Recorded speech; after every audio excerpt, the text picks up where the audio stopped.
সেদিন আমি আর ঈশা করে পার্কে ঘুরতে গেছিলাম। পার্কে বসার জন্য সিটও রয়েছে, তো বসে পড়লাম। বসার পর দেখলাম যেটা আমার আশেপাশে অনেক গাছ রয়েছে।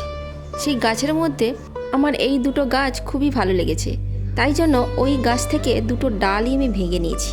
মোটা দেখে, তাজা দেখে ভেঙে নিয়েছি। ভেঙে বাড়িতে এসে আমি কাঁচি দিয়ে সুন্দর করে কাটিং করছি, কারণ আমি ওই গাছের ডাল থেকে বাড়িতে আমি চারা তৈরি করব। তো সেই জন্য আমি গাছের ডাল ভেঙে নিয়ে এসেছি। নিয়ে এসে দেখো আমি ডালগুলোকে সুন্দর করে, পাতাগুলোকে কাঁচি দিয়ে কেটে পরিষ্কার করে দিয়েছি। এবার ছোট ছোট করে আমি কেটে নিচ্ছি। তো এরকম সুন্দর করে ছোট ছোট করে গিঁড় দেখে কেটে কেটে আমি নেব। তো আমার কাছে কিন্তু কাটারটা নেই, আমি এরপরে ফ্লিপকার্টে অনলাইনে কাটারটাও কিনে নেব, কারণ আমি যেখানে গাছ দেখতে পাই সেখান থেকে আমি গাছের ডাল ভেঙে বাড়িতেই আমি চারা উৎপন্ন করব। তো আশেপাশে এমন গাছ আছে সেগুলো কিন্তু খুবই ভালো লাগে। আর বাজার থেকে নতুন নতুন যদি চারা গাছ কিনে নিয়ে আসা হয়, আসলেও না সেটা কিন্তু বেশি দিন থাকেও না, মরে যায়। কিন্তু গাছের ডাল থেকে যদি চারা বাড়িতে উৎপন্ন করা হয়, সেই গাছ কিন্তু সহজে মরে যায় না। তো সেই জন্য আমি কিন্তু এই দুটো গাছ আমি তৈরি করার জন্য তো আমি রেডি করছি। এই যে দেখতে পাচ্ছ, এটা তোমরা চিনবে। এই সাদা গাছটা হচ্ছে, আমার নামটা ঠিক মনে পড়ছে না, 12 মাসই ফুল হয় এই সাদা গাছটা, মানে তারার মতো দেখতে সাদা ফুলগুলো। এটা কী নাম তোমরা যদি জেনে থাকো কমেন্টসে জানিও, আমার কিন্তু এই মুহূর্তে মনে পড়ছে না। আগের গাছটা ছিল মলি ফুল, তো কাঠমলি, আর এইটা হচ্ছে সাদা তারার মতো দেখতে ফুলটা। আমার ঠিক নামটা মনে পড়ছে না, তোমাদের যদি নামটা মনে থাকে কমেন্টসে জানিও। তো দেখো আমি কিন্তু সুন্দর করে ছোট ছোট করে কেটে নিচ্ছি। গাছগুলোকে কাটার আগে পাতাগুলোকে কিন্তু আগে পরিষ্কার করে নিতে হবে।